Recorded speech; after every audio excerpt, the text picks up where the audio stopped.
ವೀಕ್ಷಕರೇ ನಮಸ್ಕಾರ. ಈ ದಿನದ ನ್ಯೂಸ್ ಬುಲೆಟಿನ್ಗೆ ಸ್ವಾಗತ. ನಾನು ಚಂದ್ರಿಕಾ ಕೆಎಚ್. ಚಿತ್ರದುರ್ಗದಲ್ಲಿ ಸಚಿವ ಸಂಪುಟ ವಿಸ್ತರಣೆ ಹಿನ್ನೆಲೆ ಟಿ ರಘುಮೂರ್ತಿ ಪ್ರತಿಕ್ರಿಯೆ. ಸಚಿವ ಸಂಪುಟ ವಿಸ್ತರಣೆ ಹಿನ್ನೆಲೆ ಚಿತ್ರದುರ್ಗದಲ್ಲಿ ಶಾಸಕ ಟಿ ರಘುಮೂರ್ತಿ ಪ್ರತಿಕ್ರಿಯೆ. ಮಂತ್ರಿ ರೇಸ್ನಲ್ಲಿ ನಾನು ಮತ್ತು ಶಾಸಕ ಬಿಜಿ ಗೋವಿಂದಪ್ಪ ಇದ್ದೇವೆ. ಜಿಲ್ಲೆಯ ಬೇರೆ ಶಾಸಕರು ಕೂಡ ಇದ್ದಾರೆ. ಮಂತ್ರಿ ಸ್ಥಾನ ಸಿಗುವ ಭರವಸೆ ನಮಗೂ ಇದೆ. ಪಟ್ಟಿ ಪ್ರಕಟಿಸಿದ ಬಳಿಕ ನಮ್ಮ ಹೆಸರು ಇದೆಯಾ ಅಂತ ಗೊತ್ತಾಗುತ್ತದೆ. ನಮ್ಮಿಬ್ಬರಿಗೂ ಮಂತ್ರಿ ಸ್ಥಾನ ನೀಡಲು ಕೇಳಿದ್ದೇವೆ. ಸಿಎಂ ಮತ್ತು ಮಾಜಿ ಸಿಎಂ ಬಳಿ ಮಂತ್ರಿ ಸ್ಥಾನ ನೀಡಲು ಕೇಳಿದ್ದೇವೆ. ಒಂದು ಜಿಲ್ಲೆಯಲ್ಲಿ ಇಬ್ಬರು ಆಗಬಾರದು ಅಂತ ಇಲ್ಲ. ಪ್ರಾದೇಶಿಕವಾರು ಜಾತಿವಾರು ನೀಡಬೇಕು. ನಮ್ಮ ಇಬ್ಬರಿಗೂ ಮಂತ್ರಿ ಸ್ಥಾನ ಜಂಟಿಯಾಗಿ ಕೇಳಿದ್ದೇವೆ. ನಮ್ಮಿಬ್ಬರಲ್ಲಿ ಯಾರಿಗೆ ಕೊಟ್ಟರೂ ಸಂತೋಷ. ಪಕ್ಷದ ತೀರ್ಮಾನಕ್ಕೆ ನಾವು ಬದ್ಧ ಎಂದು ಹೇಳಿದ್ದಾರೆ. Bureau report Harish, Praja Power TV, Chitradurga. ಈಗ ನಮ್ಮ ಹಿರಿಯ ಶಾಸಕರಾದ ಗೋವಿಂದಣ್ಣವರು ಇದ್ದಾರೆ, ನಾವು ಇದ್ದೀವಿ, ಇನ್ನು ಜಿಲ್ಲೆಯ ಬೇರೆ ಶಾಸಕರೆಲ್ಲ ಇದ್ದಾರೆ. ಈಗ ಕೆಲವೆಲ್ಲ ಮಾಧ್ಯಮದಲ್ಲಿ ತೋರಿಸ್ತಾರೆ, ನಮಗೂ ಭರವಸೆ ಇದೆ ಕೊಡ್ತಾರೆ ಅಂತ ಹೇಳ್ಬಿಟ್ಟು. ಅದು ಇದೆಯೋ ಇಲ್ಲ ಅಂತೇಳಿ ಆಮೇಲೆ ನಮ್ಮ ಅದನ್ನ ಬಂದಾಗ ಲೀಸ್ಟ್ ಅನೌನ್ಸ್ ಆದಾಗ ನಮ್ಗೆ ಗೊತ್ತಾಗುತ್ತೆ. ಭರವಸೆ ಅಂತೂ ಖಂಡಿತವಾಗೂ ನಾವಿಬ್ರು ಇಟ್ಕೊಂಡಿದ್ದೀವಿ. ಇಬ್ಬರಲ್ಲಿ ಇಬ್ರು ಕೊಡ್ರಿ ಅಂತ ಕೇಳಿದ್ವಿ. ನಾವೆಲ್ಲ ಮುಖ್ಯಮಂತ್ರಿಗಳು ಅಣ್ಣವ್ರು ಇರ್ತಾರೆ. ಅದ್ರ ಬಗ್ಗೆ ಮುಖ್ಯಮಂತ್ರಿಗಳು ಏನಾಗಿನ ಮುಖ್ಯಮಂತ್ರಿ, ಮಾಜಿ ಮುಖ್ಯಮಂತ್ರಿಗಳಿರ್ಬೋದು, ಈಗಿನ ಮುಖ್ಯಮಂತ್ರಿಗಳಿರ್ಬೋದು, ಬೇರೆ ಯಾರ ಜನಪ್ರತಿನಿಧಿಗಳಲ್ಲಿ ಹೋದಂತ ಸಂದರ್ಭದಲ್ಲಿ ನಾವಿಬ್ಬರನ್ನ ಕೇಳ್ತಾಗ ಒಂದು ಜಿಲ್ಲೆಯಲ್ಲಿ ಇಬ್ರು ಆಗ್ಬಾರ್ದಂತ ಏನಿಲ್ಲ. ಬೇರೆ ಬೇರೆ ರೀತಿಯಲ್ಲಿ ಪ್ರಾದೇಶಿಕವಾರು ಜಾತಿ ವ್ಯವಸ್ಥೆನಲ್ಲಿ, ಜನಾಂಗ ವ್ಯವಸ್ಥೆನಲ್ಲಿ ಮಾಡೋಂಥ ಸಂದರ್ಭದಲ್ಲಿ ನಾವು ನಮ್ಮಿಬ್ಬರಿಗೂ ಕೊಡಿ, ನಾವು ಮಾಡ್ತೀವಿ ಅಂತ ನಾವು ಖಂಡಿತ ಇಬ್ಬರು ಜಂಟಿಯಾಗಿ ನಾವು ಕೇಳಿದ್ದೀವಿ. ಹಾಗಾಗಿ ಯಾರಿಗೆ ಕೊಟ್ರು ನನಗೆ ಕೊಡ್ಬೋದು, ನಮ್ಮ ಗೋವಿಂದಣ್ಣವ್ರಿಗೆ ಕೊಡ್ಬೋದು, ಅಥವಾ ಇನ್ನೊಬ್ಬರಿಗೂ ಕೊಡ್ಬೋದು. ಪಕ್ಷ ಏನ್ ತೀರ್ಮಾನ ಮಾಡ್ತದೆ ಪಕ್ಷಕ್ಕೆ ನಾವು ಬದ್ಧರಾಗಿರ್ತೀವಿ. ಹುಬ್ಬಳ್ಳಿ ಮತ್ತು ಧಾರವಾಡ ರಾಷ್ಟ್ರೀಯ ಹೆದ್ದಾರಿಯಲ್ಲಿ ಬೈಕ್ ಹಾಗೂ ಲಾರಿ ನಡುವೆ ಅಪಘಾತ. ಬೈಕ್ ಸವಾರ ಸ್ಥಳದಲ್ಲೇ ಸಾವು. ಹುಬ್ಬಳ್ಳಿ ಧಾರವಾಡ ರಾಷ್ಟ್ರೀಯ ಹೆದ್ದಾರಿಯಲ್ಲಿ ಬೈಕ್ ಹಾಗೂ ಲಾರಿ ನಡುವೆ ಅಪಘಾತ. ಬೈಕ್ ಸವಾರ ಸ್ಥಳದಲ್ಲಿ ಸಾವು.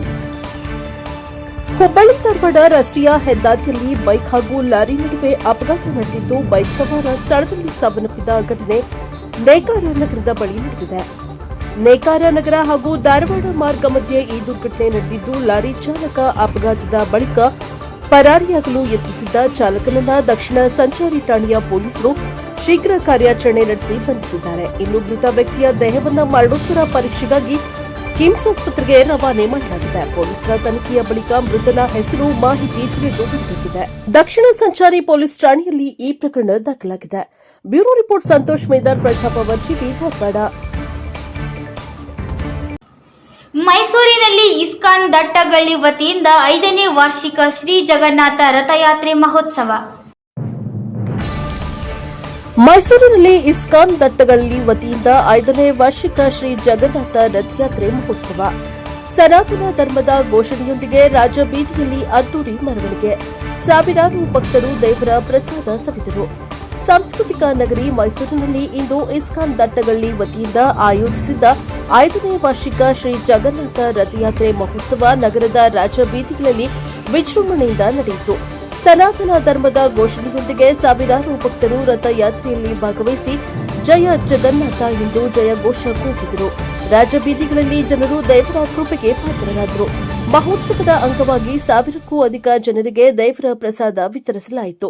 ಭಕ್ತರು ಸರತಿ ಸಾಲಿನಲ್ಲಿ ನಿಂತು ಪ್ರಸಾದ ಸ್ವೀಕರಿಸಿದರು. ಈ ಸಂದರ್ಭದಲ್ಲಿ ಸುಧೀರ್ ಚೈತನ್ಯ ದಾಸ್, ವೇಣು ಕೃಷ್ಣದಾಸ್, ನಾಗೇಶ್ವರ ನಿತ್ಯಾನಂದ ದಾಸ್, ನಂದಮಲ ಕಂದ ಕೃಷ್ಣದಾಸ್ ಸೇರಿದಂತೆ ಇಸ್ಕಾನ್ ಪ್ರಭುಗಳು ಹಾಗೂ ಹಲವು ಗಣ್ಯರು ಉಪಸ್ಥಿತರಿದ್ದರು. ಜುಲೈ 23 ಗುರುವಾರ ಮಧ್ಯಾಹ್ನ 3 ಗಂಟೆಗೆ ಆರಂಭವಾದ ರಥಯಾತ್ರೆ ಸಂಜೆ 7 ರಿಂದ 9 ಗಂಟೆವರೆಗೆ ಪಿಕೆವಿ ಆಚಾರ್ಯ ಭವನದಲ್ಲಿ ಸಾಂಸ್ಕೃತಿಕ ಕಾರ್ಯಕ್ರಮಗಳೊಂದಿಗೆ ಸಂಪನ್ನಗೊಂಡಿತು. ಈ ಒಂದು ಸಂದರ್ಭದಲ್ಲಿ ಭಕ್ತರು ಪ್ರಜಾಪವರ್ ಟಿವಿ ಮಾಧ್ಯಮದವರೊಂದಿಗೆ ಭಕ್ತಿಪೂರ್ವಕ ಮಾತುಗಳನ್ನು ಹಂಚಿಕೊಂಡರು. ಬ್ಯೂರೋ ರಿಪೋರ್ಟ್ಗೆ ಕಾಂತರಾಜು, ಪ್ರಜಾಪವರ್ ಟಿವಿ, ಮೈಸೂರು. ನೀಲಾಮಯಿ ಜಾಹ್ನವಿ ದೇವಿದಾಸಿ. ನಾನು ದಟ್ಟಗಳ್ಳಿ ಪ್ರವಚನ ಮಂದಿರದಿಂದ ಅಲ್ಲಿಗೆ ಸದಸ್ಯರು. ಇಲ್ಲಿ ಮೈಸೂರಲ್ಲಿ ಜಗನ್ನಾಥ ರಥಯಾತ್ರೆ ಆಗ್ತಾ ಇರೋದು ತುಂಬಾ ವಿಶೇಷ. ಯಾಕಂದ್ರೆ ನಮ್ಗೆ ಎಲ್ಲರಿಗೂ ಜಗನ್ನಾಥಪುರಿಗೆ ಹೋಗ್ಲಿಕ್ಕೆ ಸಾಧ್ಯ ಇಲ್ಲ. ಅದು ಅಲ್ಲಿಯ ರಶ್ ಇದೆಲ್ಲ ನೋಡಿದ್ರೆ ನಮ್ಗೆ ಎಷ್ಟು ಪುಣ್ಯವಂತರು ಅಂದ್ರೆ, ಜಗನ್ನಾಥ ಇಲ್ಲಿ ತಾನೇ ಬಂದು ಸ್ವತಃ ನಮ್ಗೆ ತನ್ನ ಕೃಪೆಯನ್ನ ಕೊಡ್ತಾ ಇದ್ದಾನೆ. ಸೊ ಅದನ್ನ ನಾವು ತಗೋಬೇಕಂದ್ರೆ ಎಷ್ಟು ಪುಣ್ಯವಂತರು. ನಮ್ದು ಮೈಸೂರು ಒಂದು ಸಾಂಸ್ಕೃತಿಕ ನಗರ. ಈ ಒಂದು ಸಂಸ್ಕೃತಿನ ಎಷ್ಟು ಚೆನ್ನಾಗಿ ನಾವು ಇವತ್ತು ಜಗನ್ನಾಥ ನಮ್ಗೆ ಎಲ್ಲರಿಗೂ ತೋರಿಸ್ಕೊಡ್ತಾ ಇದ್ದಂದ್ರೆ ನಮ್ಮ ಸನಾತನ ಧರ್ಮ ಅನ್ನೋದು ಉಳಿಬೇಕು ಅಂತ ಹೇಳಿದ್ರೆ ಈ ತರ ಕಾರ್ಯಕ್ರಮಗಳು ಆಗ್ಬೇಕು. ಈ ತರ ಕಾರ್ಯಕ್ರಮಗಳಿಂದನೇ ನಾವು ಇವತ್ತು ನಮ್ಮ ಸನಾತನ ಧರ್ಮವನ್ನ ಉಳಿಸ್ಕೊಳ್ಬಹುದು. ಈ ಒಂದು ಕಾರ್ಯಕ್ರಮಕ್ಕೆ ತುಂಬಾ ಜನರ ಒಂದು ಶ್ರಮ ಇದೆ ಅದರಲ್ಲಿ. ಆ ಶ್ರಮ ಏನಂದ್ರೆ ರಾತ್ರಿ ಬೆಳಿಗ್ಗೆ ಅನ್ನೋದು ಏನು ಲೆಕ್ಕಿಸದೆ ಇವತ್ತು ಎಲ್ಲಾ ಜನರಿಗೂ ಇದನ್ನ ತಲುಪಿಸಿದ್ದಾರೆ. ಇದು ಜಗನ್ನಾಥನ ಕೃಪೆಯನ್ನ ತಲುಪಿಸಿದ್ದಾರೆ. ಸೊ ಇದನ್ನ ನಮಗೆ ಅವಕಾಶ ಮಾಡಿಕೊಟ್ಟ ಮೈಸೂರಿನ ಜನತೆಗೆ ನಾವು ಯಾವಾಗ್ಲೂ ಚಿರಋಣಿಯಾಗಿದ್ದೇವೆ. ಹರೇ ಕೃಷ್ಣ. ಓಂ ಅಜ್ಞಾನ ತಿಮಿರಾಂಧಸ್ಯ ಜ್ಞಾನಾಂಜನ ಶಲಾಕಯ ಚಕ್ಷುರುನ್ಮಿಲಿತಂ ಯೇನ ತಸ್ಮೈ ಶ್ರೀ ಗುರುವೇ ನಮಃ. ನನ್ನ ಹೆಸರು ಶ್ಯಾಮಕಾಂತ ಇಂದುಲೇಖ ದೇವಿದಾಸಿ. ಸೊ ನಾನು ಸತತವಾಗಿ ಈ ಒಂದು ಇಸ್ಕಾನ್ ದೇವಸ್ಥಾನಕ್ಕೆ 10 ವರ್ಷಗಳಿಂದ ಬರ್ತಾ ಇದ್ದೀನಿ. ಇದು ನಮ್ಮ ದೇವಸ್ಥಾನದ 5ನೇ ವರ್ಷದ ಜಗನ್ನಾಥ ರಥಯಾತ್ರೆ. ಸೊ ತುಂಬಾ ವೈಭವದಿಂದ ಅದ್ಧೂರಿಯಾಗಿ ಈ ಒಂದು ಜಗನ್ನಾಥ ರಥಯಾತ್ರೆ ನಡೀತು. ಸೊ ಮಧ್ಯಾಹ್ನ ಕೂಡ ಜನ ತುಂಬಿ ಬಂದಿದ್ರು ಪ್ರಸಾದಕ್ಕೆ. ಈಗಲೂ ಕೂಡ ಜನ ತುಂಬಿ ಬಂದಿದ್ದಾರೆ. ಮತ್ತೆ ರಥ ಕೂಡ ನಮ್ಮ ಒಂದು ದಿವ್ಯವಾದ ಬೀದಿಗಳಲ್ಲಿ ಭವ್ಯವಾಗಿ ಜಗನ್ನಾಥ ರಥ ಸಾಗಿತು. ಎಲ್ಲ ತುಂಬಾ ಸುಸೂಕ್ತವಾಗಿ ತುಂಬಾ ಶುಭಕರವಾಗಿ ಈ ವರ್ಷದ 2026ರ ಜಗನ್ನಾಥ ರಥಯಾತ್ರೆ ಇಲ್ಲಿಗೆ ಅಂತಿಮಗೊಂಡಿದೆ. ಮುಂದಿನ ವರ್ಷ 2027ರಲ್ಲಿ ಕೂಡ ಮತ್ತೆ ಜಗನ್ನಾಥ ಬರ್ತಾನೆ. ಎಲ್ಲರೂ ದಯವಿಟ್ಟು ಜಗನ್ನಾಥ ರಥಯಾತ್ರೆಗೆ ಬಂದು ಆ ಜಗನ್ನಾಥನ ಒಂದು ಕೃಪೆಗೆ ಪಾತ್ರರಾಗಿ ಅಂತ ಹೇಳಿ ಕೇಳ್ಕೊತೀನಿ. ಸತತವಾಗಿ 5 ವರ್ಷಗಳಿಂದ ನಮ್ಮ ಒಂದು ಸೆಂಟರ್ ನಲ್ಲಿ ಈ ಒಂದು ಜಗನ್ನಾಥ ರಥಯಾತ್ರೆಯನ್ನು ಮಾಡ್ಕೊಂತ ಬರ್ತಿದೀವಿ. ಇದು 5ನೇ ವರ್ಷದ ಯಾತ್ರೆ.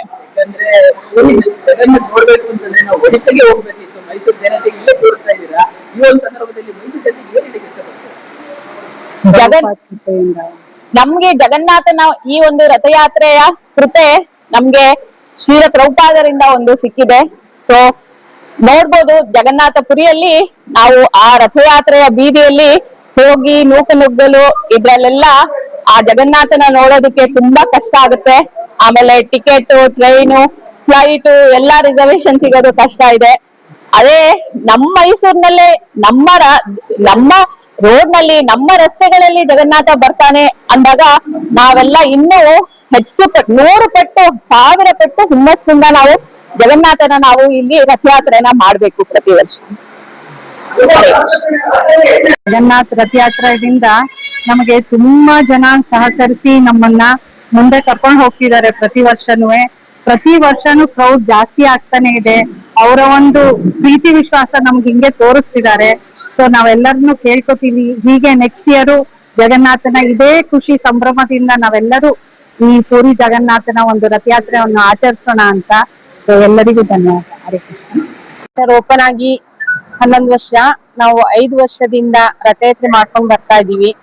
ಆದ್ರೆ ಇದು ಶ್ರೀಲ ಪ್ರಭುಪಾದವರ ಕೃಪೆಯಿಂದ ಈ ಜಗನ್ನಾಥನ ರಥಯಾತ್ರೆ ನಾವು ಒರಿಸ್ಸಾಗೆ ಹೋಗಿ ಅಷ್ಟು ದೂರ ದರ್ಶನ ಮಾಡಿ ಅಷ್ಟು ಜನಗಳ ಮಧ್ಯೆ ತುಂಬಾ ಕಷ್ಟ ಆಗ್ತಿತ್ತು. ಈಗ ನಮ್ಮ ಜಗನ್ನಾಥನ ರಥಯಾತ್ರೆ ಮೈಸೂರಿನಲ್ಲಿ 5ನೇ ವರ್ಷದ ನಡೀತಾ ಇದ್ದು ತುಂಬಾ ಖುಷಿ ಆಗ್ತಿದೆ. ಆದ್ರೆ ಇಷ್ಟೊಂದು ಜನ ಎಕ್ಸ್ಪೆಕ್ಟೇ ಮಾಡಿರ್ಲಿಲ್ಲ. ಆದ್ರೂ ಇಷ್ಟೊಂದು ಜನ ಬಂದು ತುಂಬಾ ಸಹಕರಿಸಿದ್ದಾರೆ. ಅದಕ್ಕೆ ತುಂಬಾ ಹೃದಯದ ಧನ್ಯವಾದಗಳು ಎಲ್ರಿಗೂ. ಮತ್ತೆ ಇನ್ನು ಇದೇ ರೀತಿ ಮುಂದಿನ ವರ್ಷ ಹೆಚ್ಚು ಜನರು ಇನ್ನೂ ಸೇರ್ಲಿ, ಇನ್ನೂ ಭಗವಂತನ ಕೃಪೆಗೆ ಪಾತ್ರರಾಗ್ಲಿ, ಮತ್ತೆ ಅವ್ರಿಗೂ ಭಗವಂತನ ಕೃಪೆ ಸಿಗ್ಲಿ, ಇನ್ನು ಮುಂದೆ ಇದೇ ತರ ನಡ್ಕೊಂಡು ಹೋಗ್ಲಿ ಅಂತ ಬಯಸ್ತೀನಿ.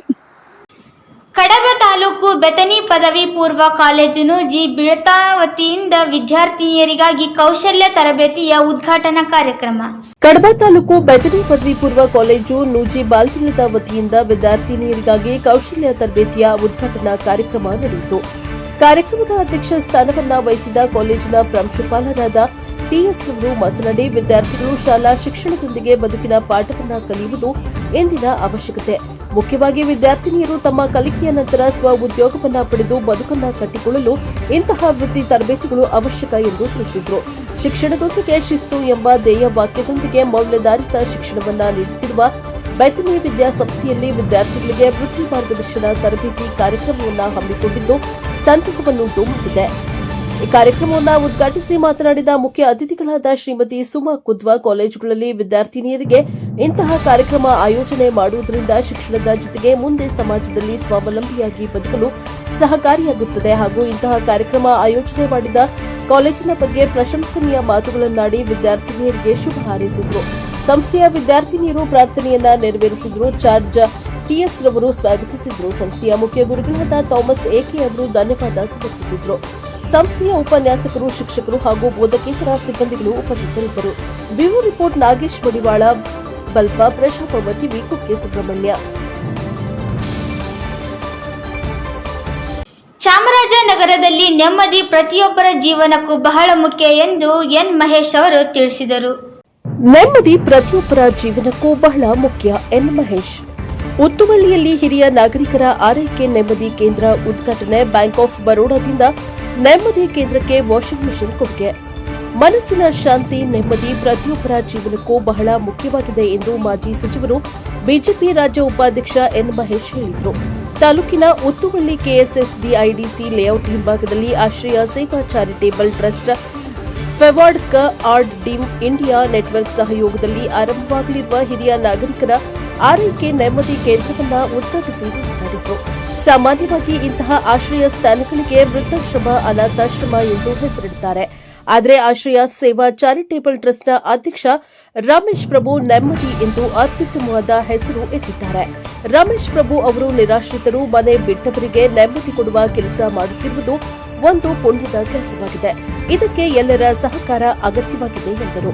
ನೆಮ್ಮದಿ ಮನೆಯಲ್ಲೂ ಸಾಮರಸ್ಯ ಇದ್ದಾಗ ನೆಮ್ಮದಿ ಇರುತ್ತದೆ.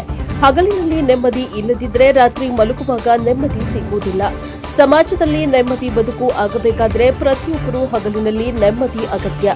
ಅಂತಹ ಕೆಲಸವನ್ನ ಆಶ್ರಯ ಸೇವಾ ಚಾರಿಟೇಬಲ್ ಟ್ರಸ್ಟ್ ಮಾಡುತ್ತಿದೆ.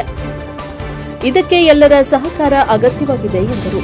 ಹರವೆ ವಿರಕ್ತ ಮಠದ ಶ್ರೀ ಸರ್ಪಭೂಷಣ ಸ್ವಾಮೀಜಿ ಚುಂಚನಹಳ್ಳಿ ಮತ್ತು ನವಿಲೂರು ಪಟ್ಟಣದ ಮಠದ ಚನ್ನಬಸವ ಸ್ವಾಮೀಜಿ ದಿವ್ಯ ಸಾನ್ನಿಧ್ಯವನ್ನ ವಹಿಸಿದ್ರು. ಮಿಮಿಕ್ರಿ ಗೋಪಿ ನಾಮಫಲಕ ಅನಾವರಣಗೊಳಿಸಿದ್ರು. ಚಾಮರಾಜನಗರ ಬ್ಯಾಂಕ್ ಆಫ್ ಬರೋಡಾ ವ್ಯವಸ್ಥಾಪಕ ಶ್ರೀಧರ ಮೂರ್ತಿ ನೆಮ್ಮದಿ ಆರೈಕೆ ಕೇಂದ್ರಕ್ಕೆ ವಾಷಿಂಗ್ ಮೆಷಿನ್ ಕೊಡುಗೆಯಾಗಿ ನೀಡಿದರು. ಫೆವಾರ್ಡ್ ಜಿಲ್ಲಾ ಸ್ವಯಂ ಸೇವಾ ಸಂಸ್ಥೆಗಳ ಒಕ್ಕೂಟದ ಅಧ್ಯಕ್ಷ ಕೆಎನ್ ಮಂಟೇಲಿಂಗಯ್ಯ ಅಧ್ಯಕ್ಷತೆ ವಹಿಸಿದ್ರು. ಕಾರ್ಯಕ್ರಮದಲ್ಲಿ ಶರಣ ಸಾಹಿತ್ಯ ಪರಿಷತ್ ಅಧ್ಯಕ್ಷ ಬಿಕೆ ರವಿಕುಮಾರ್, ಪರಿಸರ ಪ್ರೇಮಿ ವೆಂಕಟೇಶ್, ದಲಿತ ಮಹಾಸಭಾ ರಾಜ್ಯ ಉಪಾಧ್ಯಕ್ಷ ವೆಂಕಟರಮಣ ಸ್ವಾಮಿ ಪಾಪು, ದೇವೂರು ಅಶೋಕ್, ಅಖಿಲ ಭಾರತ ವೀರಶೈವ ಲಿಂಗಾಯತ ಮಹಾಸಭಾ ಯುವ ಘಟಕದ ರಾಜ್ಯ ಕಾರ್ಯದರ್ಶಿ ಎಚ್ಎಂ ಪ್ರಣವ್, ಉದ್ಯಮಿ ಫಣಿರಾಜಮೂರ್ತಿ, ಹಾಸ್ಯ ಕಲಾವಿದ ಉಮ್ಮತ್ತೂರು ಬಸವರಾಜು, ಶೋಭಾ ಭಾಸ್ಕರ್, ಟ್ರಸ್ಟ್ನ ಗೌರವಾಧ್ಯಕ್ಷ ಗುರುಸ್ವಾಮಿ, ಅಧ್ಯಕ್ಷ ರಮೇಶ್ ಪ್ರಭು, ಮನು, ಸುರೇಶ ನಾಗ್, ಪ್ರಕಾಶ್, ಅಂಬರೀಶ್, ಮಹದೇವಪ್ಪ, ರವಿಕುಮಾರ್, ಗಾಯತ್ರಿ, ತ್ರಿವೇಣಿ, ಜಯಮ್ಮ ಇತರರು ಹಾಜರಿದ್ದರು. Bureau report Homma Nanjundanayka, Praja Power TV, Chamarajanagar. ಇದಿಷ್ಟು ಈ ದಿನದ ನ್ಯೂಸ್ ಬುಲೆಟಿನ್. ನಿರಂತರ ಸುದ್ದಿಗಳಿಗಾಗಿ ನೋಡ್ತಾ ಇರಿ ಪ್ರಜಾಪವರ್, ಇದು ಜನಹಿತಕ್ಕಾಗಿ.